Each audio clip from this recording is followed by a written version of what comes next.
पढ़ेंगे कोलरॉस law. Previous lecture में हमने कंडक्टिविटी, मोलर कंडक्टिविटी, कंडक्टेंस और इक्विवेलेंट कंडक्टिविटी और कंडक्टिविटी पर डाइल्यूशन इफेक्ट पढ़ा था। तो उसमें मैंने आपको लास्ट में ये बताया था कि वीक इलेक्ट्रोलाइट के लिए हम इनफाइनाइट डाइल्यूशन यानी लिमिटिंग मोलर कंडक्टिविटी नहीं फाइंड कर सकते। यहाँ तक मैंने आपको छोड़ा था। अब हम बात करते हैं कोलरॉस लॉ। कोलरॉस लॉ पहले कहता है, सिंपल सी बात कहते हैं, eight infinite dilution when the dissociation is complete. और इनफाइनाइट डाइल्यूशन का मतलब ही क्या है? सारे आयन कंप्लीट हो गए हैं तभी तो complete. Each ion make a definite contribution towards the molar conductivity of electrolyte. ठीक है, समझते हैं?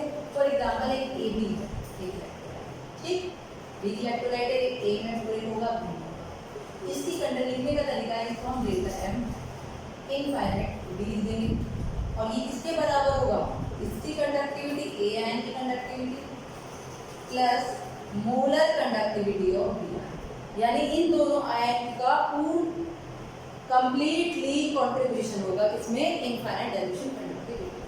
ठीक है, ईच आयन की कंट्रीब्यूशन, मतलब सिंपल सी बात है, हर एक आयन अपना कंट्रीब्यूशन देगा।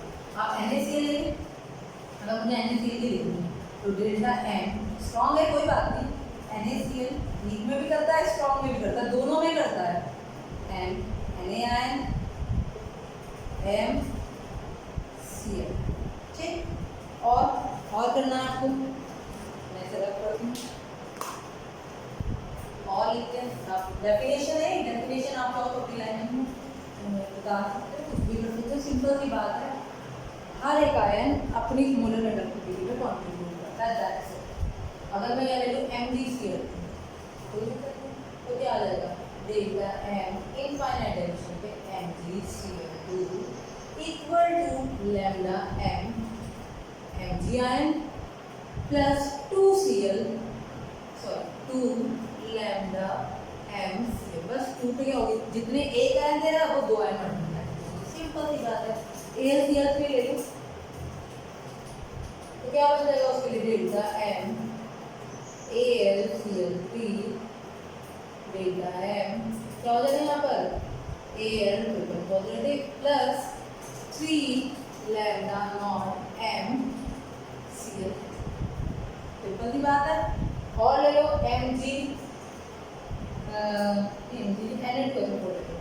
Na2SO, तो यहाँ क्या हो जाएगा? Delta M Na2SO4 equal to delta M क्या हो जाएगा? 2 आगे लग जाएगा, 2 Na प्लस MSO4। अगर आपको ऐसे लग रहा है साथ जुड़े हुए तो इसे ब्रैकेट में कंफ्यूजन नहीं है। ठीक, समझ में आया? ये किसी की मोलर कंडक्टिविटी की। अब जरा इक्विवेलेंट कंडक्टिविटी को भी लिख लेते हैं, हाथों हाथ ही रख कर दूं। इक्विवेलेंट कंडक्टिविटी को भी वैसे लिखते हैं जैसे मोलर कंडक्टिविटी को लिखते हैं। अगर मुझे NaCl की लिखनी है, इसकी लिखनी है NaCl, इक्विवेलेंट है नहीं तो इसमें लिखवा दूं तो क्या होगा? NaCl की लिखनी है, सेम ऐसे लिखेंगे, क्या हो जाएगा? Lambda equivalent Na plus lambda MCl। कोई दिक्कत नहीं, मोलर और इक्विवेलेंट को डिफरेंस थोड़ी है, लेकिन कहाँ डिफरेंस आता है? जहाँ पर 2 और 3 आते हैं वहाँ पर टेंशन। अगर यहाँ आ जाता है, मैं ले लेती हूँ Na2SO,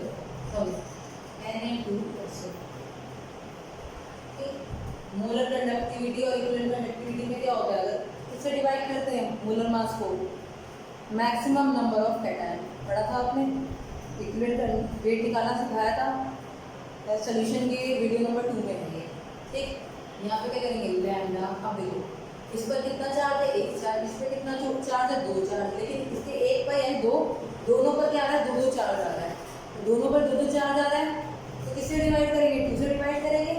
अब यहाँ पे करा 2/2, यहाँ पे क्या आ गया? M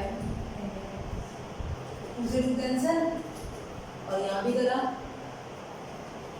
यहाँ है SO4, लेकिन क्या था? उसके पास आगे कंफ्यूज हो बहुत सारे बच्चे, तो मैं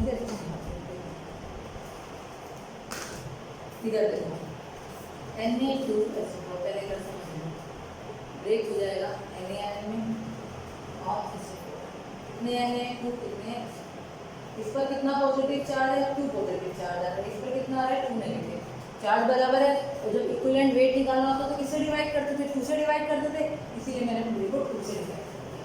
2 से डिवाइड किया, 2 से 2 कट गया, तो ये सिंपल आ गया, यहाँ पे 2 आ गया। चलो और लेते हैं AlCl3 लेते हैं, AlCl3 कैटायन पे कितना चार्ज है, 3 चार्ज है, एनायन पे तो 3 किससे डिवाइड करेंगे, मैक्सिमम से करते हैं तो 3 से डिवाइड करेंगे, तो Al या lambda lambda infinite m Al triple positive divide by 3 और यहाँ पे होगा 3, यहाँ पे क्या इनफाइनाइट m Cl नेगेटिव और डिवाइड बाय 3 से 3 आंसर, तो ये आंसर आ गया।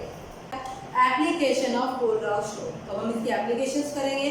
एप्लीकेशन में पहली एप्लीकेशन क्या है, by the help of Kohlrausch law we can calculate molar and equivalent conductivity of weak electrolyte तो अभी मैंने बताया था ग्राफिकल मेथड से वीक इलेक्ट्रोलाइट नहीं कर सकते, इससे हम कर सकते हैं। तो एक क्वेश्चन अच्छी तरह समझते हैं इसे हम। इसमें हम हेल्प लेते हैं, जैसे कि मान लो मेरे पास मुझे निकालना है डेल्टा है, वीक इलेक्ट्रोलाइट है CH3COO, तो ये वीक इलेक्ट्रोलाइट है, ठीक, मुझे इसको निकालना है, तो मुझे वैल्यू दे रखी है, इसको मुझे फाइंड करना है। मुझे वैल्यू दे रखी है m, HCl की वैल्यू है मेरे पास x, डेल्टा m,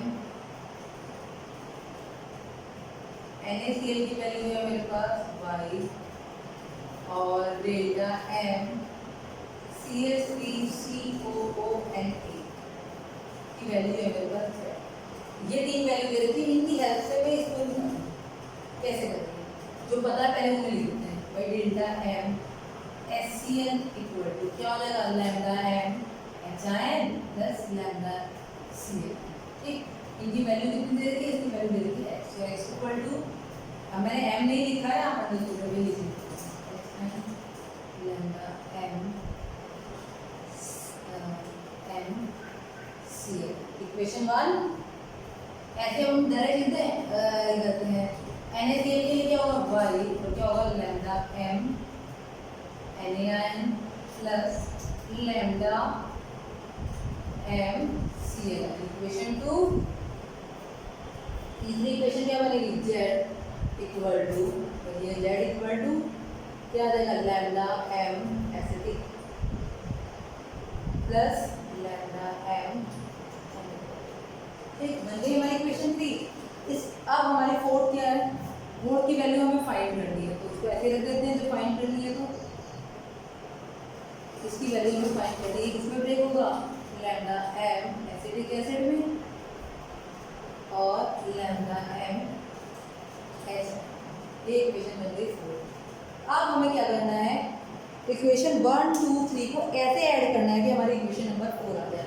देखो इक्वेशन 4 में हमारी एसिटिक एसिड दे रखा है और HN दे रखा है, तो हमें यही चाहिए। तो पहली इक्वेशन देखिए, HN है तो बिल्कुल ऐड करेंगे, Na भी नहीं है Cl भी नहीं है तो सब्ट्रैक्ट करेंगे, जब जरूरत नहीं है तो उसे माइनस करेंगे। इसमें क्या एसिटिक एसिड है तो ऐड करेंगे, तो क्या होगा इक्वेशन 1 प्लस 3 माइनस, फिर समझ लीजिए इक्वेशन 4 में जो कुछ है उन्हें तो हम ऐड करेंगे, जो नहीं है उन्हें हम सब्ट्रैक्ट करेंगे। तो देखो हमें HN चाहिए, बिल्कुल चाहिए, इसलिए हम इक्वेशन 1 को ऐड करेंगे। Na चाहिए नहीं चाहिए, Cl चाहिए नहीं चाहिए, तो सब्ट्रैक्ट कर दो।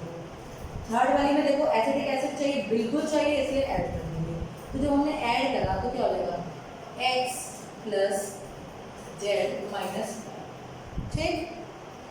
फिर इक्वेशन 1 में तो जो ऐड वाली उन्हें लिख दो, MH प्लस M0Cl, ठीक, प्लस दूसरी को तीसरी प्लस करनी थी,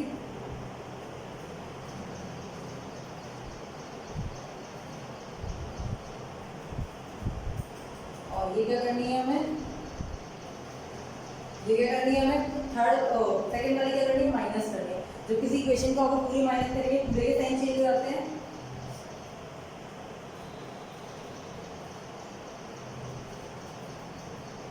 अब Na minus Na plus cut गया, Cl माइनस से Cl कट गया या नहीं कट गया, तो क्या बचा हमारे पास, मैं थोड़ा रब कर दूं ताकि तरह से आपको समझ में आ जाए। क्या बच गया हमारे पास, x plus Z minus Y lambda M HIN plus lambda M acetic acid, ये दोनों बच गए। बस आपको पेपर में वैल्यू दी होगी, तो मैंने वैल्यू नहीं दी एक्स वाई जेड वाला, हो सकता है कि 300 500 400 भी वैल्यू दी होगी। ऐसे इक्वेशन बनाकर आप इसकी वैल्यू को, ये किसके बराबर आ जाएगा, ये किसके बराबर होता है, डेल्टा एम एसिटिक एसिड, तो हमें डेल्टा एम एसिटिक एसिड इससे पता चल जाएगा। पहला एप्लीकेशन तो इसका ये, ठीक है, पहला एप्लीकेशन इसका ये था। इस पर एक मैं न्यूमेरिकल बोल रही हूँ, आप करिएगा, एक सेकेंड में न्यूमेरिकल बोलती हूँ उस पर। हाँ देखिए, molar conductivity eight infinite dimension, इसी पे न्यूमेरिकल है। बिल्कुल आपको इक्वेशन बनानी, बस वैल्यू रखनी है, करना ऐसे ही जैसे मैंने किया है, बस आपको वैल्यू पुट करनी है, एक्स वाई जेड की वैल्यू पुट करनी है बस। The molar conductivity eight infinite dimension, molar conductivity eight infinite dimension for sodium acetate, sodium acetate का मतलब CH3COONA भी लिखा था मैंने, जो मैंने रख करा है, डेल्टा एम CH3COONA, ठीक। इसकी वैल्यू कितनी रखी है, सोडियम एसिटेट की वैल्यू दे रखी है हमें 91, लिख दूँ यहाँ पे 91, वैल्यू क्या है 91, यूनिट आपकी क्या होगी, Simon centimetre square mole inverse, Simon centimetre square mole inverse, ठीक, यूनिट है ये। उसके बाद आपको दे रखा है सोडियम क्लोराइड, सोडियम क्लोराइड की है 425.9 यूनिट सिग्मा जाएगी, वैल्यू दे दी है बस। अब तुम तो बहुत सारी थी, एक गलती कर दोगे एकदम से, करना पूरा बेटा, प्रैक्टिस करिए। और एसिटिक एसिड, सॉरी, उसके बाद है सोडियम क्लोराइड, ओहो चलो कोई नहीं, आंसर ही आएगा। और HCl की वैल्यू दे रखी है आपको 126.4, मैंने वैसे वैल्यू चेंज करके बोल दी, लेकिन तुम्हें तो प्रैक्टिस के लिए करना है, ये भी और यूनिट सीख लेंगे, ठीक। ये वैल्यू है एट 298 केल्विन, फिक्स टेम्परेचर पर calculate molar conductivity of acetic acid, calculate molar conductivity of acetic acid, ठीक। ये क्वेश्चन है, ये आपको हर हालत में करना ही करना है, ठीक है। और ऐसे बहुत सारे क्वेश्चंस आपको मिलेंगे, एक और लिख लो, चलो बाद में पहले इसकी सेकंड एप्लीकेशन कराती हूँ, दोनों मिक्स है, ठीक। फर्स्ट एप्लीकेशन हो गया, सेकंड एप्लीकेशन लिख लीजिए, degree of dissociation can be calculated, degree of dissociation can be calculated, degree of dissociation मतलब अल्फा, हम इसे अल्फा भी कैलकुलेट कर सकते हैं। कैसे कर सकते हैं, सिंपल है, इस पे हर साल क्वेश्चन आता है, तो बोलिए मैम हर पे आता है, देखो इतने बार में कभी ये कभी ये कभी ये, तो क्वेश्चन आते ही आते हैं, इंपॉर्टेंट टॉपिक है। Lambda equal to delta M, किसी भी सी का मतलब किसी भी कंसंट्रेशन पे, एनी कंसंट्रेशन जो भी आपको दे रखे 0.1 0.2 0.3 मोलरिटी, जो भी क्वेश्चन में दे रखा है, और डेल्टा इनफाइनाइट, इनफाइनाइट का मतलब इनफाइनाइट डायमेंशन पर करना, इन दोनों का जो रेशियो होगा वो क्या होगा, आपका क्या होगा, आपका डिग्री ऑफ डिसोसिएशन, यानी कि आपकी अल्फा होगा। आपका क्या होगा, अल्फा आपका होगा। इसकी वैल्यू कैसे निकालें, इसकी वैल्यू हम निकाल सकते हैं, बहुत, ये तो हमें दे रखा होगा, इसकी वैल्यू जो भी है, फॉर एग्जांपल ए बी है, तो ये कैसे निकालेंगे हम, अभी हमने पढ़ा contrast law, M A ion plus M B ion, answer निकल जाएगा, नहीं निकलेगा, ठीक। हम कर सकते हैं, इस पर हम क्वेश्चन कर सकते हैं। अभी मैं एक साथ ही क्वेश्चन कराती हूँ, चलो क्वेश्चन नहीं लेते हैं, बाद में बात का तो बात ही रह जाता है। ये क्वेश्चन है, क्वेश्चन लिखिए, मैं रब कर देती हूँ, क्वेश्चन लिखते हैं, साथ साथ करते हैं, बहुत अच्छा क्वेश्चन है, और ऐसे क्वेश्चन पेपर में बहुत आते हैं। आप अपने स्कूल का ही प्री बोर्ड का फेल वाले देख लीजिए, हर साल ये क्वेश्चन मिलता है, तो पता है पेपर में आता है। मोर ये मतलब इस टाइप का, नॉट दिस, एनसीईआरटी के भी हैं और अदर भी। द मोलर कंडक्टिविटी ऑफ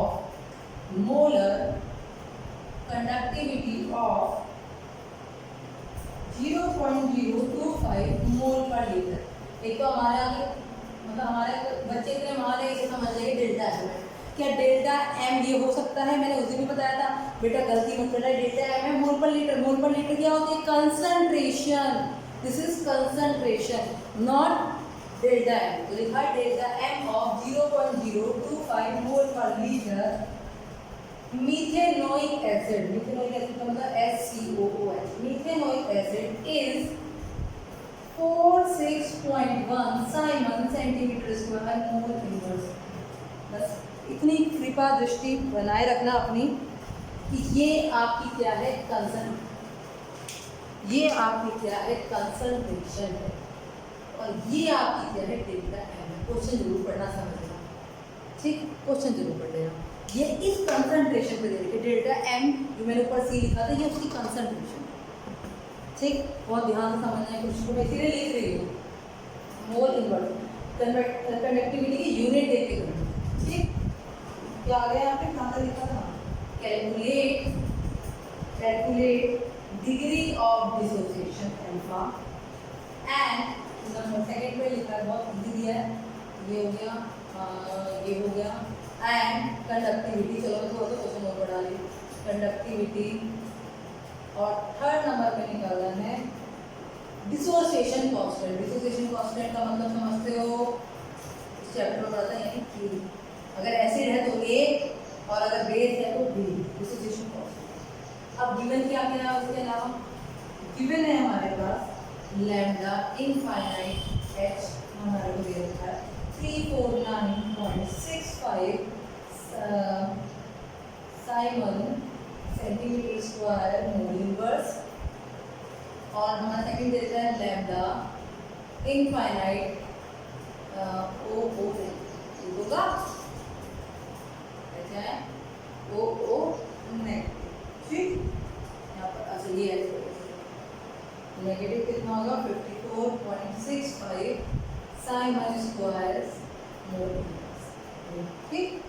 सबसे पहले आपको क्या निकालना होगा, एक देखो m चाहिए, m के लिए हमें अल्फा निकालना है, अल्फा के लिए चाहिए concentration of m upon concentration infinite direction पर, वो इनफाइनाइट लिखो, नोट लिखो, इस डायरेक्शन में चाहिए, इसको निकालना पड़ेगा। पहले ये दे ही रखी, इसको निकालने के लिए कैसे करते हैं, डेल्टा m इसकी SCOH की इसके बराबर होगी HN प्लस m HCO इनकी वैल्यू रख दो 349.65 प्लस 54.6, ऐड कर दो, ऐड करना तो बहुत आसान है, ऐड कर दो, ऐड करने के बाद आ जाएगी value 404.30 siemens metre square mole inverse, ठीक। अब अल्फा निकालते हैं, फर्स्ट केस अल्फा कैसे निकालेंगे, बोलो, अल्फा निकालेंगे किसी भी कंसंट्रेशन पर m अपॉन, आप तो लोग मैम डायरेक्ट यही रख देते हैं, हाँ डायरेक्ट भी रख सकते हैं, जो मैंने कुछ दिक्कत है, मैं इसका मतलब क्या है, ठीक है 46.1 अपॉन 404.7। अब अल्फा निकाल लेंगे, अल्फा जो भी आएगा आपका, अल्फा आ रहा है आपका, इसे करने के बाद 0.114, और परसेंटेज में निकालना है अल्फा की परसेंटेज, तो क्या करेंगे 100 से मल्टीप्लाई कर देंगे तो 1/4 परसेंटेज में आगे, ठीक, 100 से मल्टीप्लाई करेंगे परसेंटेज। अब आती है ये थर्ड एप्लीकेशन, पहले से कंडक्टिविटी कितना उल्टो दूँ, यहाँ वैल्यू तो चाहिए, अब मैं निकालें कंडक्टिविटी, ठीक। मोलर कंडक्टिविटी दे रखी है हमको, क्या फॉर्मूला होता है K × 1000 अपॉन मोलर कंडक्टिविटी कितनी है हमारी 46.1, K हमें फाइंड करना है 1000, और मोलैरिटी कितनी दे रही, कंसंट्रेशन का मतलब 0.0, निकाल लोगे के आराम से, ठीक। ये हो गया आपका थर्ड पार्ट। थर्ड पार्ट में क्या निकालना है, डिसोसिएशन कांस्टेंट आपको पहले ही बता रखा था C alpha square upon 1 minus, ठीक। तो C कंसंट्रेशन कितनी है 0.025, अल्फा कितना है हमारा 0.114 का स्क्वायर अपॉन 1 माइनस 0.114 माइनस करो C अल्फा स्क्वायर, मैंने आपको कई बार करा रखा, अभी हमने कई बार डेराइव किया है, कई बार हमने डेराइव किया और हमसे, ठीक।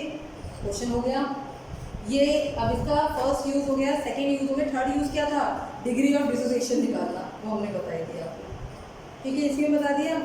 अब फोर्थ यूज है calculate the solubility of less soluble salt या स्पेरेंटली सॉल्युबल सॉल्ट, ऐसे सॉल्ट जो बहुत कम होते हैं, ठीक है, उनमें बस कुछ नहीं करते हम, उनके लिए हम यहाँ क्या करते हैं, एम की जगह, फॉर्मूले की जगह हम क्या कर देते हैं, उसकी कर देते हैं सॉलिड, स्पेरेंटली सॉल्युबल है, अनसॉल्युबल है, बस फार्मूला ही बनता है और हम सॉलिबिलिटी, तो सॉलिबिलिटी यहाँ आ जाएगी और फार्मूला बन जाएगा क्या कि 1000, हम इससे क्या कर सकते हैं सॉलिबिलिटी फाइंड, ठीक, एक यूज ये हो गया। आई थिंक अब न्यूमेरिकल बोलने का टाइम आ गया, ठीक, चलिए अगला क्वेश्चन लिखिए, स्पेसिफिक कंडक्टेंस ऑफ सैचुरेटेड, मैं क्वेश्चन बोल रही हूँ कर रहे हैं, specific conductance of a saturated solution, specific conductance of saturated solution of AgCl at 298 Kelvin is found to be 1.386 into 10 की power 6 Simon centimetre inverse. Simon centimetre inverse का मतलब क्या रहती है, कंडक्टिविटी होती है। Calculate its solubility, calculate its solubility ये दे रखी है, आप कहोगे मैम ये तो दे ही रखा, कैसे करेंगे, आगे सुन लो, कैलकुलेट इट्स सॉल्युबिलिटी, ठीक, गिवन है आपको, गिवन वैल्यू लिखिए ब्रैकेट में lambda infinite Ag plus lambda infinite Ag plus, अच्छा ये फॉर्मूला लिखा ना मैं, यहाँ पे लिखो क्योंकि इसलिए इनफाइनाइट Ag प्लस कितना था आपका 62 Simon centimetre square mole inverse and delta Cl, delta infinite Cl 76.3 Simon centimetre square mole inverse, ठीक, ये करेंगे। अगला क्वेश्चन लिखिए,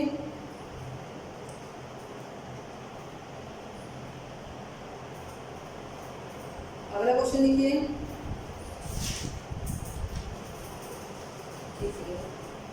बुक रखी थी मैंने, किधर से लिखी,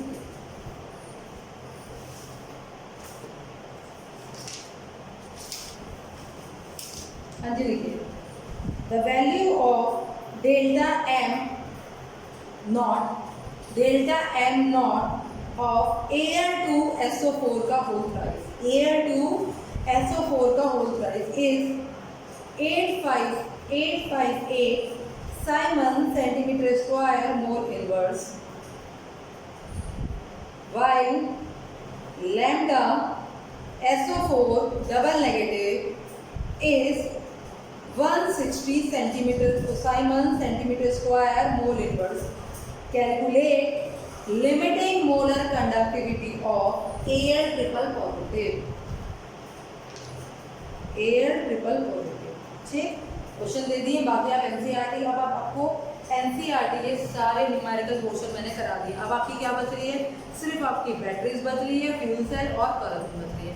ये थ्योरेटिकल, इनका थ्योरेटिकल वीडियो आएगा, ये आपका कहता है न्यूमेरिकल क्वेश्चन था। देखिए बैटरी वगैरह के क्वेश्चन बिल्कुल आते हैं, हर पेपर में से एक से 2018 में आता है, हाँ 18 में आ गया था एक क्वेश्चन, एक सेट में था मर्करी सेल, एक में लेक्लेंशिया सेल और एक में दे दिया था लेड स्टोरेज, तीनों को दे दिया था। जनरली फ्यूल सेल के यूजेस पूछ ले जाते हैं, ठीक है, तो इन पे क्वेश्चन आ जाते हैं, तो ये भी करना है तैयार, लेकिन ये क्वेश्चन हम तैयार करेंगे। ये सारा न्यूमेरिकल और इसका क्या था जो आपकी कॉम्पिटिशन में भी पूछा जाता है। कंसेप्ट क्लियर कीजिए, बार बार बोल रही हूँ, chapter the best chapter of chemistry है ये, मैं बिल्कुल बोलूँगी बेस्ट चैप्टर ऑफ केमिस्ट्री है। काइनेटिक भी अच्छा है पर electro the best chapter of chemistry, reason इसका ये है, सोल्यूशन के न्यूमेरिकल काफ़ी हार्ड पड़ जाते हैं, इसमें कंसेप्ट है, कंसेप्ट का क्वेश्चन हो जाते हैं, स्टेप मार्किंग है। 3 नंबर का क्वेश्चन था ये, 1 बाय 1 निकाल देगा, पूरे मार्क्स लिख देगा, इसलिए कंसेप्ट बेस्ड क्वेश्चन है। और करिए, वो कोई दिक्कत हो तो प्लीज़ पूछिए। Okay, take care.